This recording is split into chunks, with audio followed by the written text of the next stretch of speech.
The lines are getting blurry day by day of what exactly constitutes a man.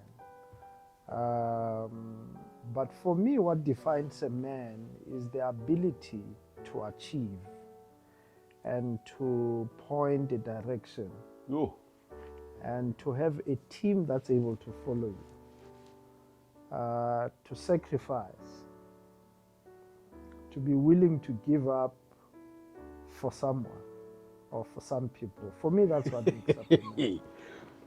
Unfortunately, these days, like I'm saying, we're now fighting a huge battle where people are no longer sure what a man needs to be. Look, these days people marry and other things are important than marriage. And we have a lot of divorce cases because people marry and then realize that their plans are not in sync. Why did you not talk about those plans? In the first place. Why did you not tell me that you don't want a wife who's a doctor? Because you'll always be at home. Why didn't you tell me that you don't want a CEO wife? Because then she'll always be on a plane to Cape Town or Joburg or Mombasa or whatever. So now I'm achieving in life, and now you are sitting here at home with your funny job or company, and now you are, now it's a battle because you did not discuss it.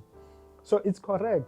A lot of men feel this way. I know we might not say it in front of anyone because we are afraid of backlash. We're afraid of attack.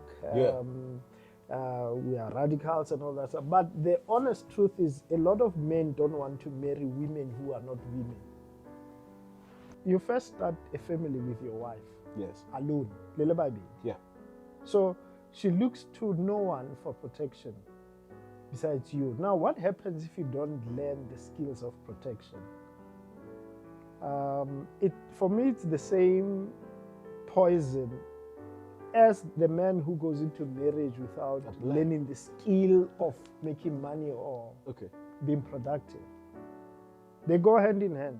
I mean, protection is entrusted in man and productivity. Those are just the two things. Protection and productivity. Yes.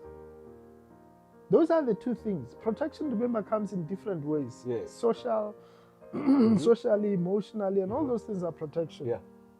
Now, how about physical? Because some of us think we should be strong religiously to protect our households against religious forces. We don't fight against flesh and blood. Yes, we fight. We don't fight against. But what happens when flesh and blood comes into the house? What's the plan? Because you just need to answer one question. What is my plan? Hello, hello, hello, hello. Welcome again to the Marriage and Family Podcast by the Apostles Ministry. My name is Relebilo Wampolo, and I'm super excited yet again today.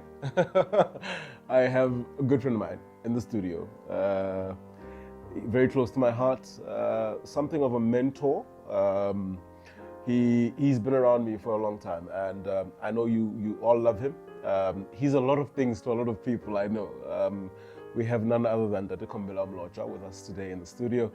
And we're going to talk about men and manhood. We're going to talk to the young men, even the older ones, if they'll listen, Mlotshwa, thank you so much for coming out. It's a pleasure.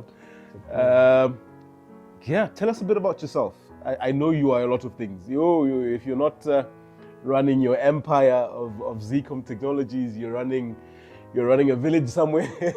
You're not running a village.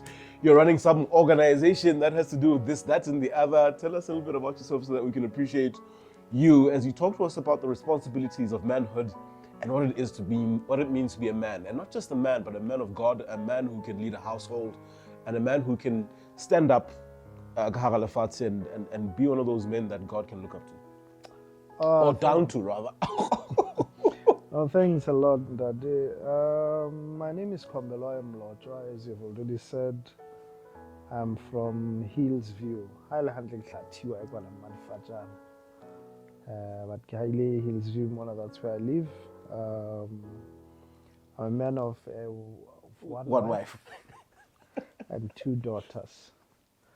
I've been around for a while and I do many things, as you have said. I don't even know where to start if I were to explain what I do and who I am exactly. But the reason why ntse ke ke ya Lesotho tjena ke go tlo utlwa le gore ke Mosotho ka nnete a ntse o khombela Mlotshwa yana ebe o hlaka ka nnete. That's where I live. I'm into IT. I'm a musician. Yes. I'm a preacher of the gospel. Yes. I'm a chief. I could list a lot of things, but perhaps if we stick to what I came here for, which is to talk much about manhood. I'm a man. Yes, sir. Yeah, I'm not. You're not in between. Close or doubtful of what I am or confused about what I am. I'm a man. I advocate for men and what they need to be. Oh. Or what they stand for. So basically, that's what we should go on to and discuss. Yeah. I love that short summary that you give of what you are, because I think I love the fact that we need to understand as men what we are even before we can proclaim what we are. And all of the things that you bring out, for me, say leadership. If you are a man of one wife, you're leading a household. If you are a businessman, you are leading an empire or an organization. If you're a chief, you're still leading a village of people. So that says to me leadership. Are all men leaders, or are men leaders? Look, men are leaders. If you say are all men leaders, that's another thing, but men are leaders. Okay. Somehow, I mean, what defines a man is to lead.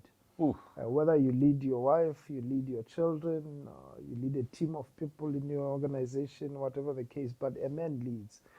But look, life is not always like that. Not all of us are masters. Yes, sir. Some are slaves. You. But even slaves are still men. Have you read some verse in the Bible where you are told that if you cannot pay back your debt, okay, then you can pay with your wife to go and work for someone? It also, I mean, the Bible still tells us of slaves who have their own household. So that very slave who's a slave in someone's house or someone's empire is a leader in his own household. So the very problem with us men is not realizing our radius of influence. Because then we get confused. We think because we are slaves in our workplaces, even in the house, you fail to recognize your leadership role, to take up the responsibility. There's someone who's looking up to you. How do I lead that person? There's someone who expects me to lead them to salvation, to prosperity, to this. How do I resume my responsibility as a leader? So what constitutes a man? I want you to talk to probably people who are 17 to 35. What in that age gap constitutes or builds what we can call a true man, whether it be outside in the world or in a religious setting or in a social setting? What says to me, you are a man? Now, we have a problem these days because we are now fighting lots of battles. Okay. The lines are getting blurry day by day of what exactly constitutes a man. But for me, what defines a man is the ability to achieve and to point a direction and to have a team that's able to follow you. To sacrifice, to be willing to give up for someone or for some people. For me, that's what makes up a man. Unfortunately, these days, like I'm saying, we're now fighting a huge battle where people are no longer sure what a man needs to be. Look, this issue of another sex that's in between or outside of what we know has kind of like made us doubt what a man has to be. I'm not in that. I mean, God created two sexes. Yeah. And I can come hard on that subject. And there's just two sexes. Yeah. There's a man and a woman. So if you're a man, be a man. Lead, produce, feed, sustain, sacrifice. Take the... I was talking with my wife this other time. When you raise a boy child and you fail to subject a boy child to suffering, then you're making him less of a man, because then he doesn't understand that for him to produce, he has to go through pain and sacrifice so that there's produce. So a man has to be subjected to that. They always laugh at me. I live with girls alone. And in the house, I'm the only man. I recently got a dog, which is a male. So there's just two of us. So at least we understand each other. Otherwise, I live with women.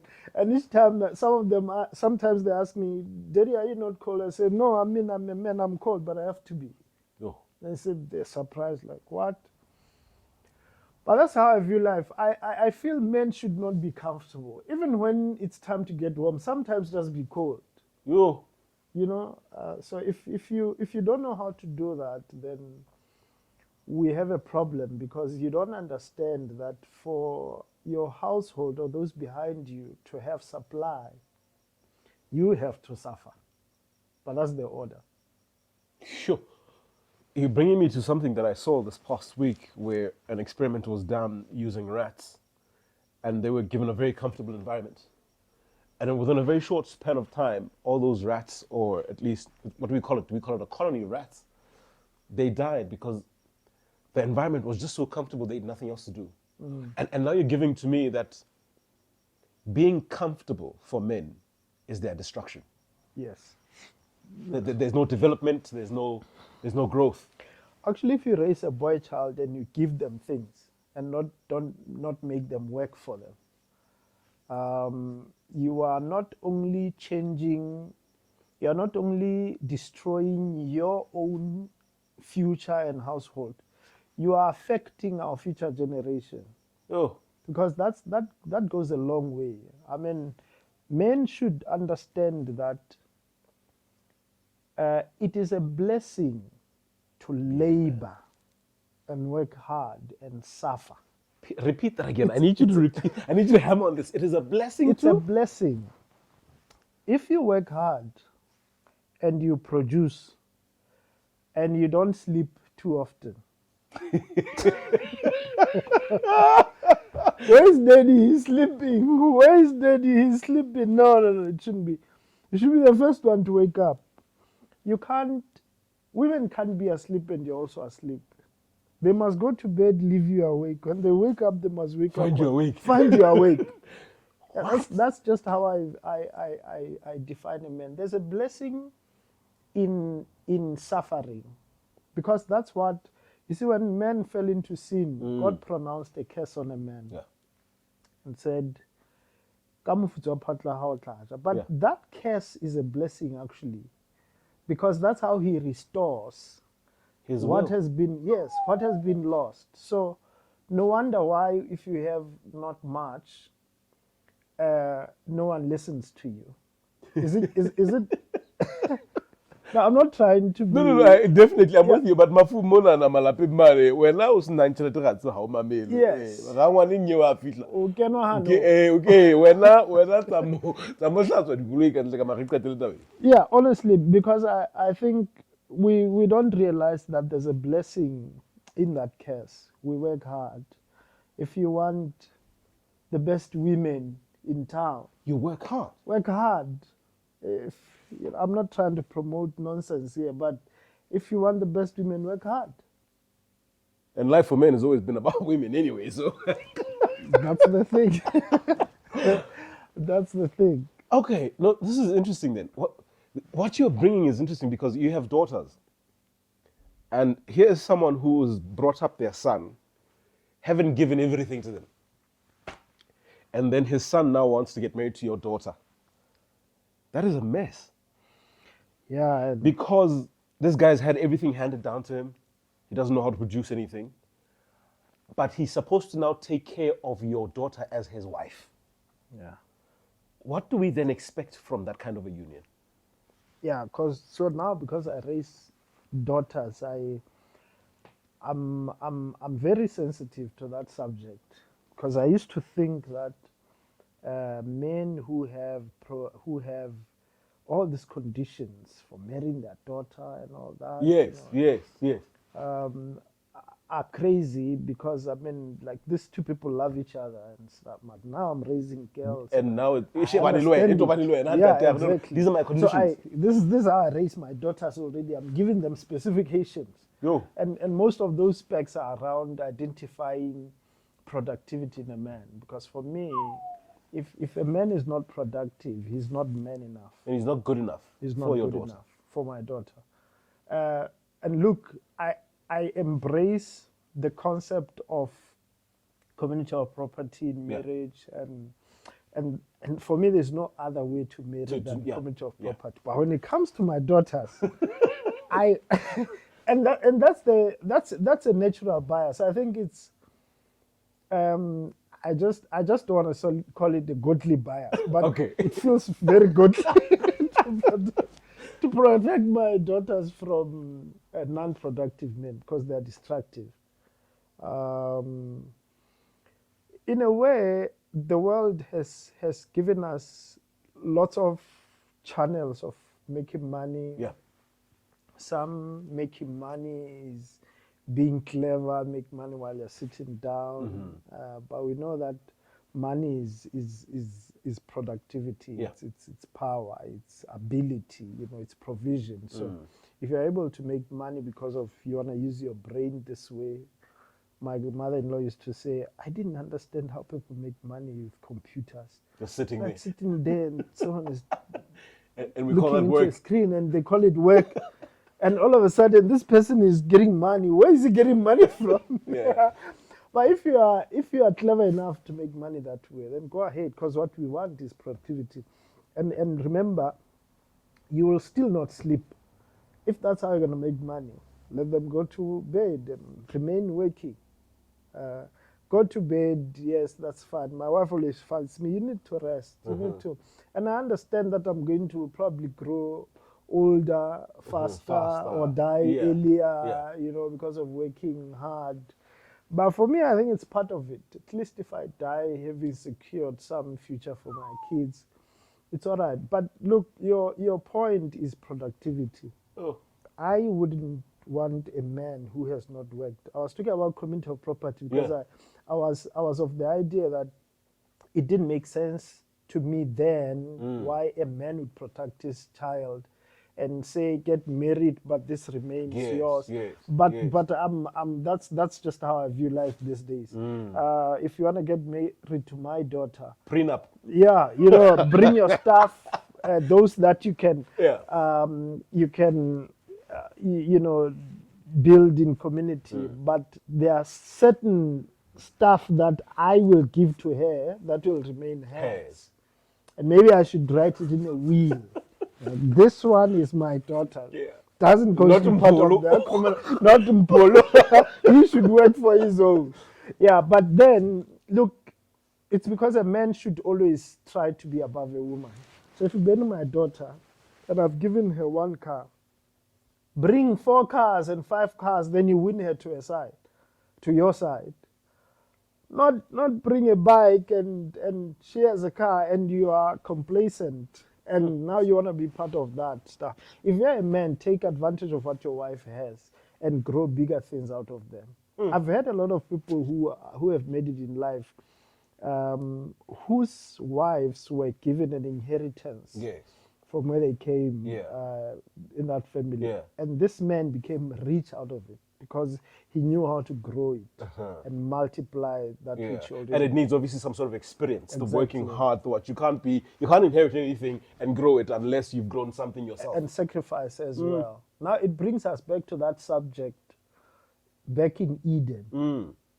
Man was cursed to work hard and a woman was cursed to submit to man. Now we have a problem of men who want submission when they are not tilting the ground. Now we have an imbalance. And this is why I'm Hold saying, up. Say that again, because that you need to don't slow down, Molo. Slow down. We Yeah. need to hear this. Yeah, because look, if you understand the curse, it's for both of you. The woman has her curse, you have your curse. And yours is to work the ground. And remember this Work the thing, land. till to the ground, yield something so that she submits. But we have an imbalance these days where people want their women to submit when they're not tilting the ground. But it's not possible. It's not easy. A woman cannot submit to a man who's not tilting the ground. Well, she chooses to sometimes, but it doesn't last. It never ends up. No, it doesn't well. end well. It doesn't end well. So if we understand the curse, which is why I said it's a blessing, we are in sin now. Tilt the ground so that you regain those benefits that we had before we fell. Get a submissive wife. Tell me of a woman who doesn't submit to a man who has money. Tell me, point to me. Like it's not easy. I'm not saying money should buy women. I'm not saying that. I'm not even saying people with money should look down upon those who don't. I'm not advocating for that. I'm just saying that if you want to reap the best results, try to follow the order of God. Tilt the ground. Stay in that. Stay in your lane. Tilt the ground. Tilt it. You'll see all the other blessings will follow. This brings not even a new dynamic, but in plain sight. You're then saying to me, marriage is then a reward to a man. Yes, because look, marriage is a godly thing. I think that's where we falter, a lot of us. Marriage, everyone wants to get married. Everyone wants to get married, yes. Every one of us, even atheists. They want to get married. I don't know where the atheists get married from. Because those are natural laws. Of course, they have their own concepts. But marriage is a godly institution. It was created by God. It has an order. Belongs to him. It belongs to him. So if you want to get married and enjoy the benefits of marriage, somehow you have to start looking back to the creator of this institution and say, what are his specifications? What is my role? Is my role a God-given role? Or it's what I choose to be, what I choose to do? Because a lot of us these days seem to want to do things because we feel like it. We don't do things in uniform. We don't have men sitting around and say, what is our role? Everyone has his perspective. But the creator of marriage, of this institution, has specifications. It's not for everyone. So if you get married, look to God and of what your role has to be, which is why I'm saying if you want blessings, try to follow his specifications to the letter. If you're a woman and you want to enjoy the benefits of marriage, look for specifications for women in the Bible. Don't look for them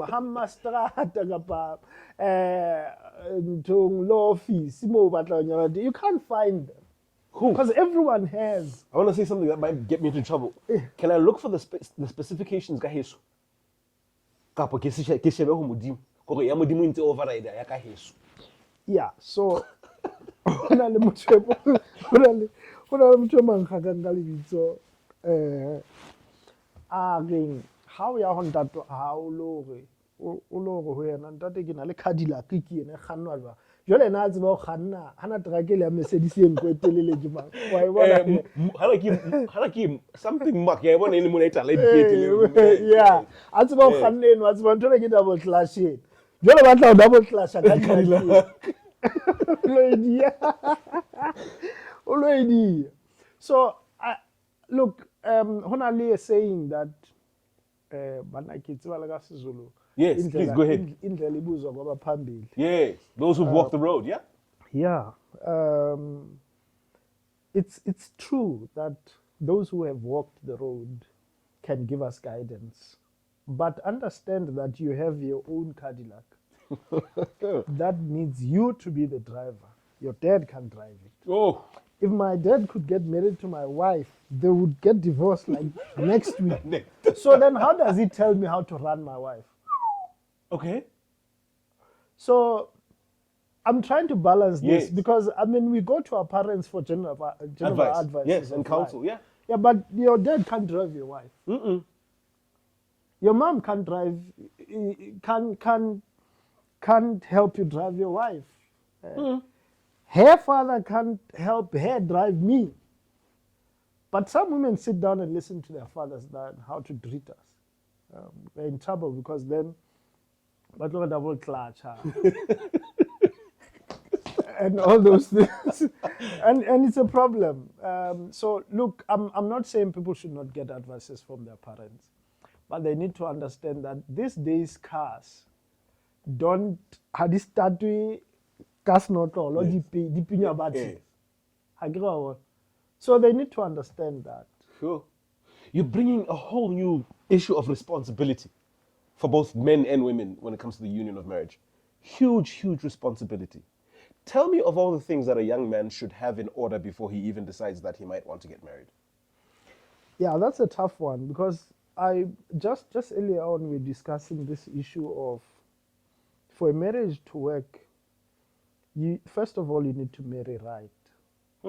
And sadly, we follow feelings when we get married more than logic. More than sieve through what you see to find what is long lasting. Okay. If you want a wife, think of what a figure or beauty is going to do for you. Not much. If it's not going to do much, then what is it that's going to do much? Is it character? Have you really determined the character and such that thought this is what I'm going to live with for the rest of my life and grow old with? Have you determined the kind of vision this person has? What does she want to become? Look, I don't want to get married to a pilot that flies commercial. You guys are never together. Yeah, so then what if I'm talking to a person who wants to be a pilot? How do I feature in her life? So we marry a lot of people with ambitions of life that are not in sync with our plans of the future. Okay.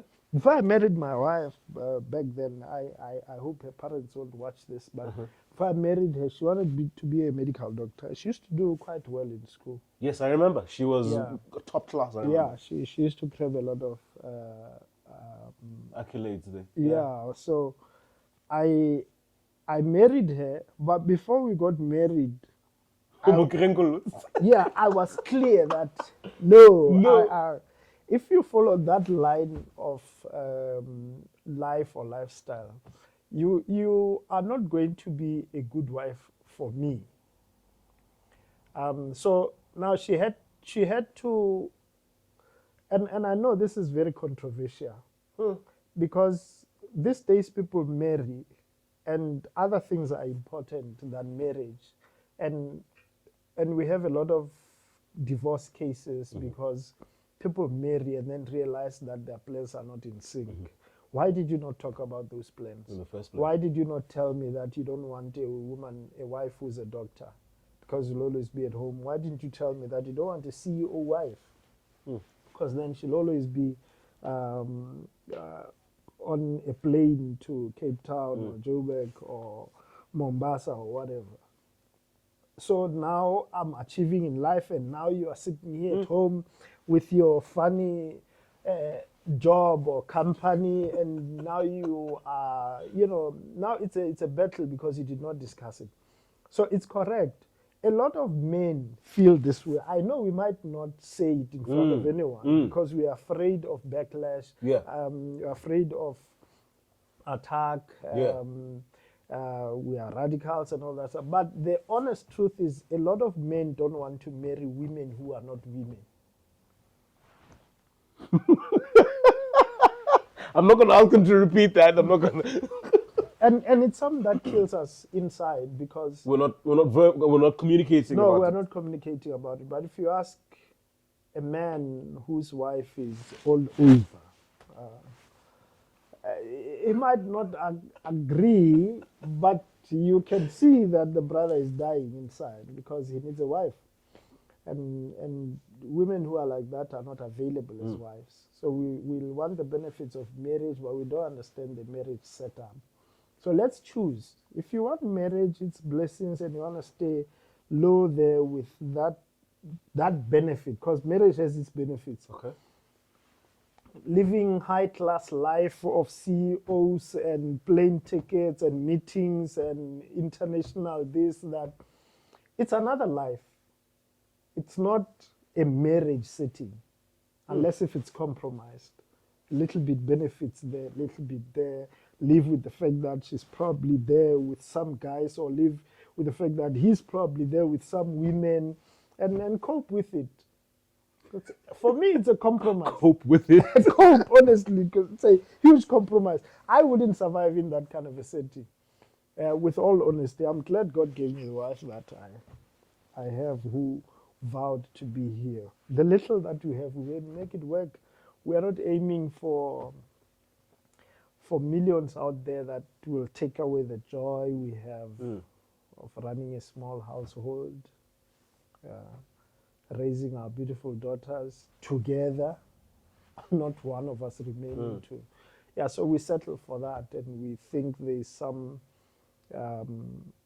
value, something nice, some success to value it, that we can get from it.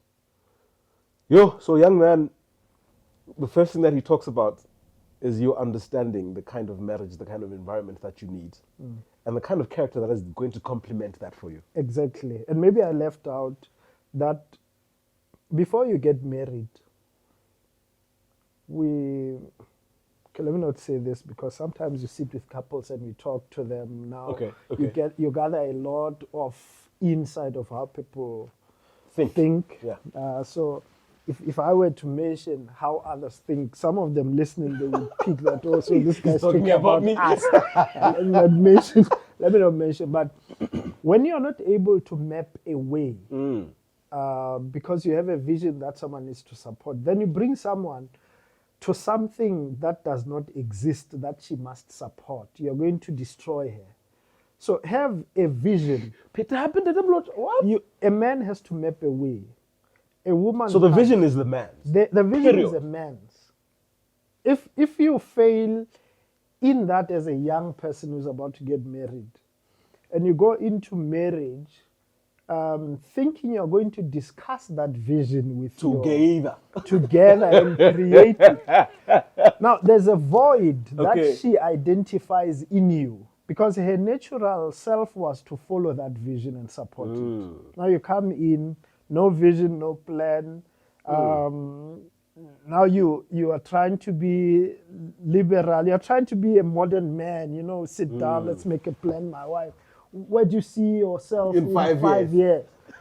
So I see how I fit in. You are in trouble. You are in trouble. Okay. You are in serious trouble. Because the correct women buy into the vision that you have. They love to hear and see leadership in you, because it's easy for them to support it. It's easy for them to come behind you, trailing behind and picking up pieces there and there that you have mistakenly left, So it's important for you to have something solid that she's able to support, and sell it to her even before you get married. Sell it to her. This is what I want us to do. This is my life. I want to be a farmer. I want to build a huge farm and make you a queen of that farm. Sit there and have workers working for you. Sell it to her, even if you are lying. Sell it to her. Because she needs to believe in something. The vision, yeah. Yeah, if you're not able to sell something to her. I'm not trying to say men who got married without that can't recover. At least try to work retrospectively towards that. Try, because honestly, women get captivated by seeing big in you. If you're not able to show her that big, then you're failing her. So you're saying to me, if I don't see big in myself, I can't expect my wife to see big in me. No, she's actually the first one who's going to pick it, even before you know that you don't see big in yourself. She will have told you a couple of times. Because Because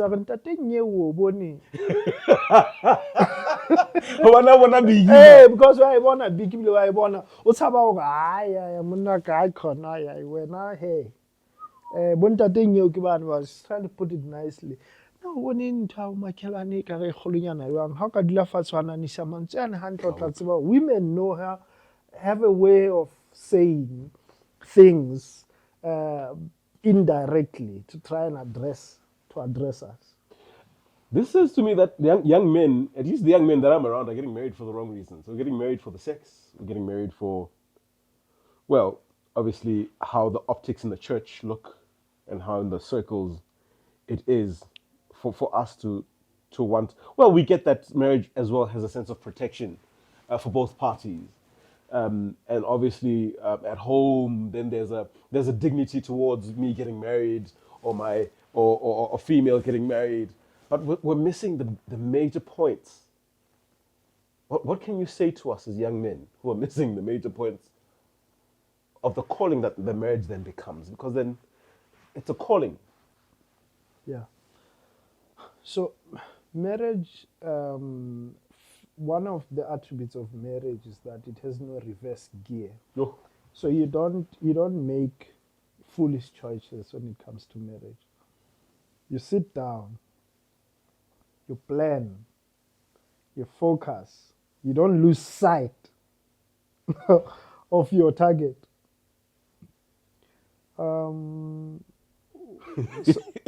Sorry to veer off a bit. No, please. I'll come back to your point. A lot of people these days have a concept that you don't need to know someone's history when you get married to them, because really that doesn't matter. I think that's the worst mistake of a marriage decision, not to know. So you're going to live your life with surprises. Yo. Because everything in the past is going to come to surface. This foolishness that the past is the past, it's gone, it's finished. It's not the case.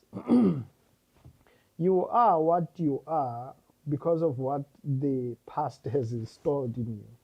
You're not going to change it easily. So if it's not going to become apparent, she or he is going to hear about it. So somehow it's better to know it now. That, hey man, this is the kind of life I used to live. So let me tell you everything. This is what I did. This is what I used to do. I'm in my. This is what I am. This is what I am. I'm from a polygamous family. I love polygamy. Choose to have one wife, but I still love it. Just so you know. Yeah, just so you know. Now imagine the shock when she learns that you're actually polygamous when she's married. Because this is going to come up. Marriage is one area that is able to test a man to it's the highest test a human being can ever pass. You. So if you want to see a true man, look at how he runs his family. If he's not able to run a family, what do you entrust him with? Oh. What can you honestly entrust a man who's not able? Because the greatest tests come from marriage. The greatest, not workplace, not friends. Those are minor issues. So you're saying to us, even if we choose leaders in our workplaces, in our social spaces, in our spiritual spaces, if they cannot lead their households, they should not be leading us. That's it's unless if we are looking for something else in a leader. If we want someone who can just make us money, that's fine. If we want guidance, we'll look to some other ones. We'll need to shield them with a team of people who are able to give us different other things. Okay. That's why in my church, they often say, if you choose one to lead in something, ask their wife, can this guy lead in? Because she won't, she won't lie. No. That guy, no, forget it. You're not going to get it from that person. So and that's why I think maybe if society sought an approval From the wife. they'll be honest. Even before we choose presidents or prime ministers or ministers or church leaders or organization leaders, wives, sit here, tell us, can this man lead us in this organization? You. Alone, not with the husband looking at her like this. Yes, What was your answer? Alone in the closet, like, can she? This is a non-recorded opinion that we want from you, an honest one. Can he lead us? So if what I'm saying is, marriage, my friend, is the greatest test. So if people are going to be given responsibilities in life, they need to be leaders in their own households, and we can entrust them with our lives, with guidance. We list all those things of what a man needs to become a good husband, like you were saying. This is one of the things he needs to do, to have a good choice, have a plan that the wife needs to support, be willing to work hard, and start working hard even before they get married. You get married, yeah. Yeah, because if you think you'll get a better job after getting married, then you are mistaken, because you're going to subject this poor girl to things that she did not sign up for.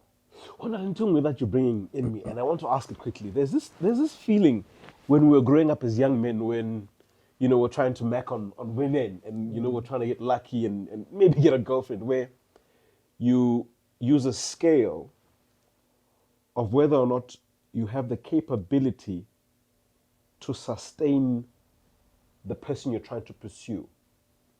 And I feel for men that scale is either what determines what we become or what we don't become. I don't know if I'm making any sense to you. Hell, she's a bit too high maintenance for me. Hell, she's too much of a woman for me. Where does that come from? Is that a sixth sense that we should be listening to, or a sixth sense that we should not be listening to? Yeah, we should, which is why we need to get enough time to court. Because if you don't have enough time to court, then you're not going to learn those things. You're going to live in that fake, pretended life. But if you have enough time to court, certainly more than a year, 2 is also still fine. Test abilities, test anger, test hunger, test all things that bring the worst out of people. Test them, not do them yourself. Yeah. The longer you spend around that person, the longer time you spend around that person, life will bring them out. You'll get to see how this person behaves when he's hungry. This can't always be full. You'll get to see how this person behaves when they have no money. You get to see how this person behaves when they are really angry. Not this small angers, So, why did you arrive late? Real anger, You need to see those things. So if you are patient while you are courting, then all those things will surface.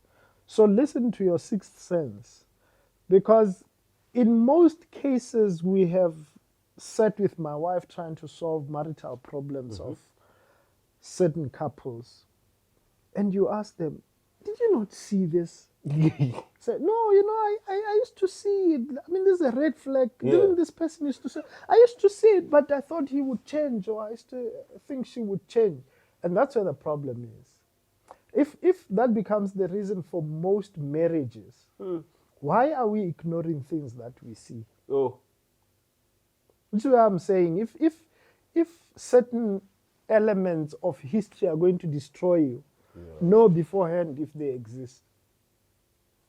No, don't ignore it. Talk to us about protection. I know you've been called on so many platforms to talk about protection of families and wives. Talk to us about a man who can be able to protect. What does that even mean, to protect? Yeah. So one other thing, and that I should have listed in the things you were discussing earlier about the things a man needs to do in order to prepare himself for marriage.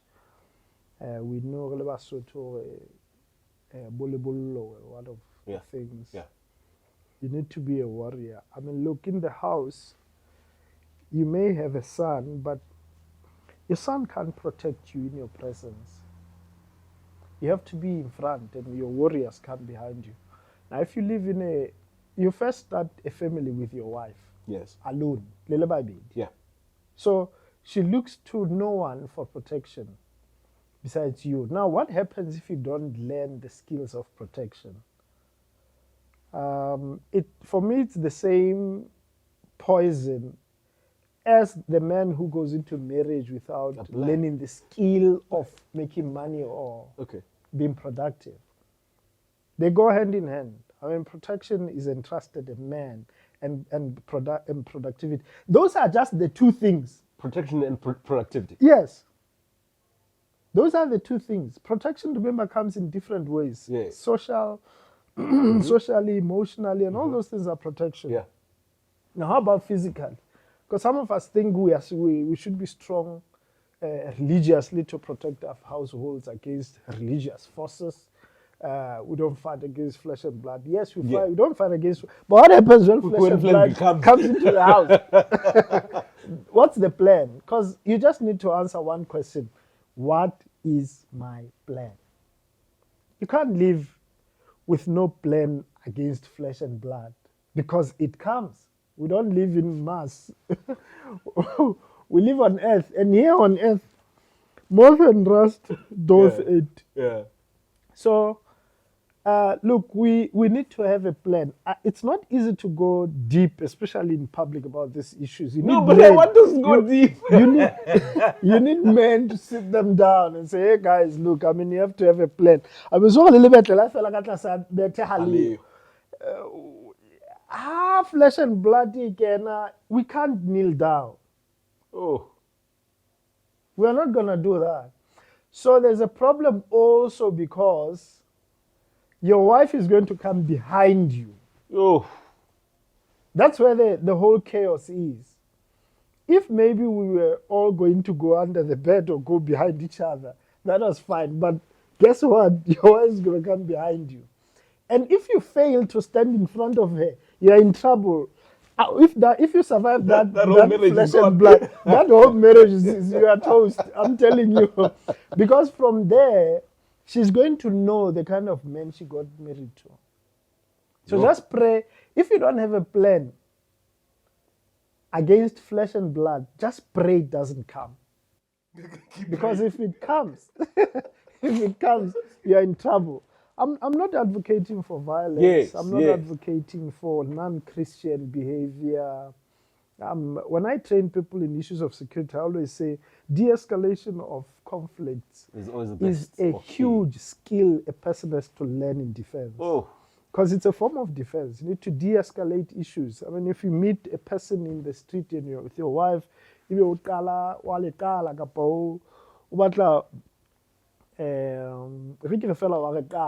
wife, did you just hear that guy? Yeah. What you gonna do about it? Now you need to answer. No, it's fine. My wife, let's leave this guy. When she sees you do that, now you need to answer because this guy's gonna come for both of you. So somehow life is still gonna put you there. You need to learn de-escalation. You need to learn at least mild ways of defense if you are anticipating mild attacks. But if you live in a place where there are aggressive people, then you need to learn correct skills to be able to defend. Tell us at least. I'm sure you heard I was very moderate. No. Yeah, you came as which I appreciate. I appreciate. What can we expect as men from our wives, at least in the unit of the family? Then? What should we be expecting? So, I'm not sure if I should call it expect. Yeah. Because I think you need to cut her role. You need to deploy her. They are very handy people. Deploy her. Yes, you need to deploy. You need to deploy her, honestly, and I'm sure some of these words I use can get me into trouble. Yeah, which is why I'm like, deploy. I'm going to deploy. Just because of the world we live in Yeah, now. yeah. But it made a lot of sense back then because that's just how good life used to be.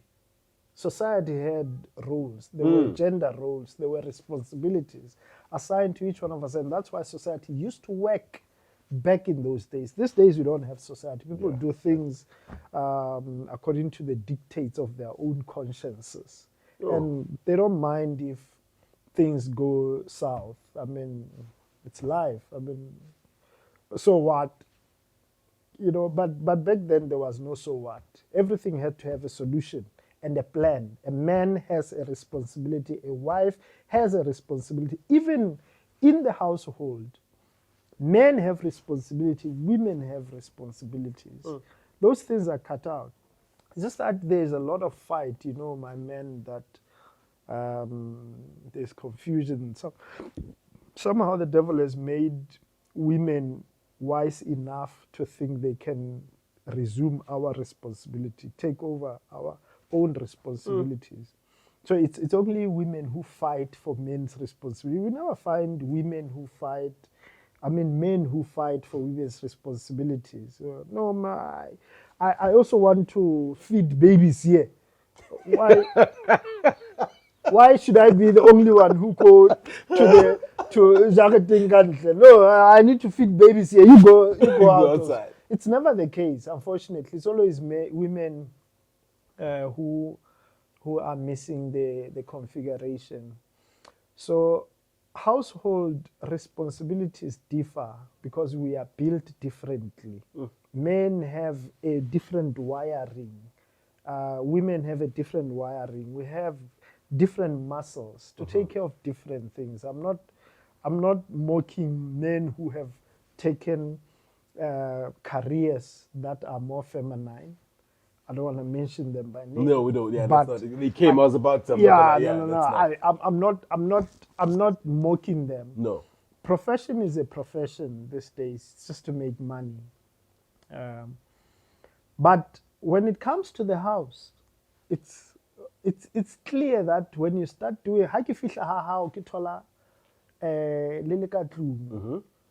your wife and a newspaper, when I'm not going to be very comfortable.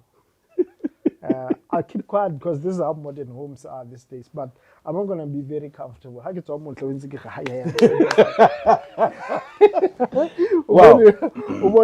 So in the house, you need to deploy your wife. You need to cut her an area of influence, of control. You need to give her space to shine in her area. If she understands the concept well, she will give it her all and not want. And also, if you are doing your part well out there in your space, in your space, because every one of us has an area that they are cut out for. So if we do our responsibilities well, then family will function correctly. There's something that I'm realizing that that is going on in the minds of women about men. And it seems that men are not able to clearly explain to women the responsibility that has befallen them, first of all, as a man, secondly, as a husband, but most importantly, the responsibility that man or men have toward God about their families. Are you able to break it down for women specifically? For women to understand how immense the responsibility of husbandhood and manhood is, so that they may cut us some slack. Yeah, I'm not sure if the target is the slack part, but either way, it's a huge point you are saying, because how we started this conversation was that marriage is a godly institution. We have a bigger marriage in heaven.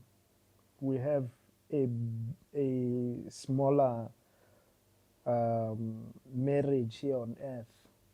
We have a bigger family as the church. We have, everything spans from the family. So if we understand and we don't miss the configuration with the smaller family, then we're able to emit this whole thing to the bigger families. We have confused churches these days because we have lost our roles. We have confused communities because men have lost their responsibilities. You call because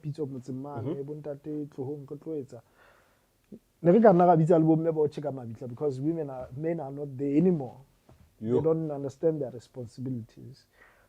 So when we miss our roles as husbands or men, and women miss their roles as women or wives, then the whole community, nations, the whole world become messed up. So a man's responsibility in the family is the same as God. There's a saying, there's a book I was reading at some point that children understand God in what they see their father. Could that I need you to repeat that, please. So children, the understanding that children have of God is what they see their father. You understand? I hear you. It can't be in what they see in their mother. It can't be. So if I think that statement alone has covered everything that you said. That I was asking, exactly. Of the responsibility of a man in the house. Because I'm not saying blasphemy. No, we're not calling men gods. It's God, yes, but the role that a man does as the priest of the household, as the lawmaker, as the leader, those are godly. That's a godly position in the house. So what did God then say to a woman? Submit to a man, respect him, just as he does to God, because you go through him too. You understand? So now what happens if a man steps away from his role? There's a void that you can't patch. That family is destroyed completely because it does not have God in it. So a man is not God, but he has responsibilities given to him by God to become a conduit of godliness into that whole household. So everything from responsibilities, protection. Now we're going back to those subjects: so protection, productivity, supply, everything, leadership. It's godly. Voice of reason. What do you want to say? Maybe in a conclusion, I want to leave it on the edge. I don't know about you, but in the community I'm living in, man, men are messing up. We're not taking up the roles that we were given. We're not taking up the responsibilities. We're not even accountable to ourselves about ourselves and our actions. How then do we turn back to own up, first of all, from our mistakes, and even convince our wives and families that we're going to do right, not just by ourselves, but going to do right to Mudimu, Yeah, so to try and reverse the damage that's already here, that may not have been caused by us. Yes. To try and do that, I think we need to do, not say. It's not. No. We can't reverse the damage by saying we will change. We must change. We must change. And look, we want to command respect here. Respect is not demanded; it is gained. So when you are a man, you have to command respect People have to believe in you. They Oh, have I to. love those words. We have to believe in you and not fear you, but No, they believe shouldn't. in you. No, they shouldn't fear you, because and for someone to believe in someone, they have to have evidence that their plan works. So, which is why I'm saying we can't reverse this whole thing if we don't do the reverse. We have to do the reverse. And then women are very simple people. Once they see that you are changing, they will believe in you. They will follow. They will stop. They're very quick to spot a change. You don't tell them. It's not easy for you to tell them. They just listen to you. Look at his face. And you tell them, no, look, I've changed. I'm no longer going there. No, you don't have to say. Just stay. The first time you haven't gone, she will see. She will tell you that he didn't go today. She may go back and to tell church mates or family members he didn't go. You don't need to say it.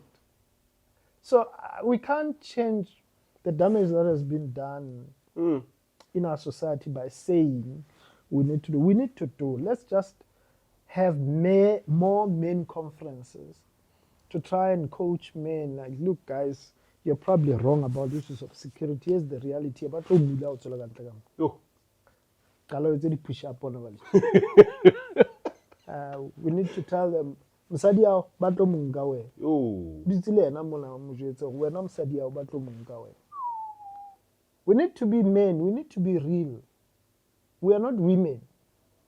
We don't nurse each other like women do. You don't need to tell me straight, mosadi yao wena, you are in trouble. Yo. And o tla mmona motho wa monna tla tsitsitsinyeya. Ka ba go ntsetsa manganga mono, but ha tswa mono o tla mmona le ena o sa nahanisisa taba ena ka tsatsa. You understand? So men need to do something, not talk about something. They need to do. Yeah. Now I have a question. Yeah. There's this saying, show me your friends, and I will tell you exactly who you are. What's the role or the impact of influence around us As men. and the company we choose to keep around us? What's the impact? Yeah, so you mentioned this subject just recently. I'm preaching tomorrow in Tiwa. So I was trying to see which topic must I pick. I went through Lot and I was reminding myself of the story of Lot. This guy was a good guy, but he stayed near a city. Now this city corrupted him. Ooh. Because we know Lot ended up sleeping with his wives. Children. Yeah, that was very that was that weird. stuff. Yeah. But God still preferred him, still liked him, right? Pulled him out of Sodom and Gomorrah. all the stuff. But you can't be close to corruption and not be corrupt. It's not possible. So the bigger problem is men. Peter doing that. They need to hear it again. You can't be close to corruption. No, you can't be close to corruption. What do you discuss with corruption? Because people are real. Especially men. Men are very real. Yeah, what they talk about is what they are, my brother. I'm telling you. If men like women, when they are together, they talk about women. They are, when they are together, they are real. So you can't be close to corruption and not be corrupt. If you choose not to participate in what they do, your mind may be corrupt and you are not yet participating in those. No. The Bible teaches that we should shun evil, even the likeness of it. So what starts before you participate in evil is to lessen the evilness of this evil. So it's a path to you start negotiating with it. Yeah, you start negotiating with it, and you first start seeing it not as that evil. So you're already in the path for evil. So sometimes you are with your friends who are corrupt, but you are not yet going to those places. But the truth is, you are now a step closer to evil that you might not even reverse in the longest time of your life, because now you have found reasons to think, you understand why thieves steal. So at first I didn't know why people steal, but I got to see that poor people need food in the house, and sometimes when they go and grab stuff, they justify it with the fact that they have children who are hungry, and you start negotiating with such. Evil is evil. You can't change it. So, like he says, show me your friends and I'll tell you who you are. It's true. Show me your friends, I'll tell you who you are. It's true. I'm going to leave this episode right here on this clip because we'll get into trouble. Okay? So, thank you so much for coming, Moholo.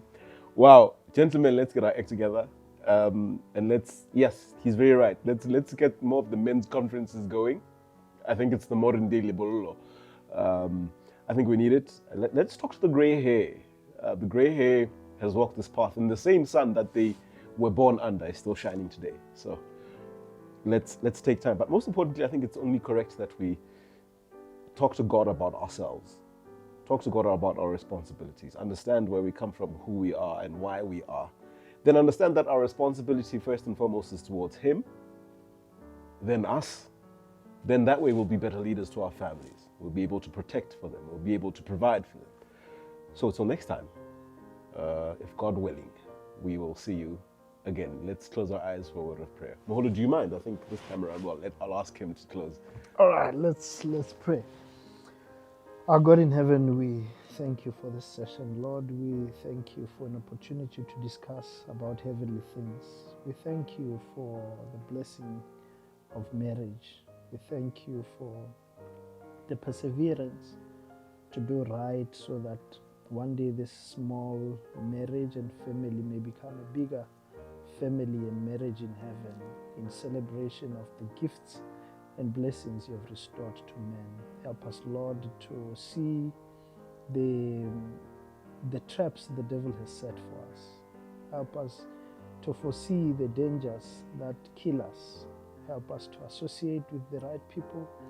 Help us to spend our time wisely, improving the talents that you have restored to us. We pray, Father, for this ministry as well, apostles and all the endeavors they make to be part of the ministry, as well as to further the gospel to the ends of the world. We pray for its success, its support, and prosperity. Be with us as we live now until we meet again, in Jesus' name.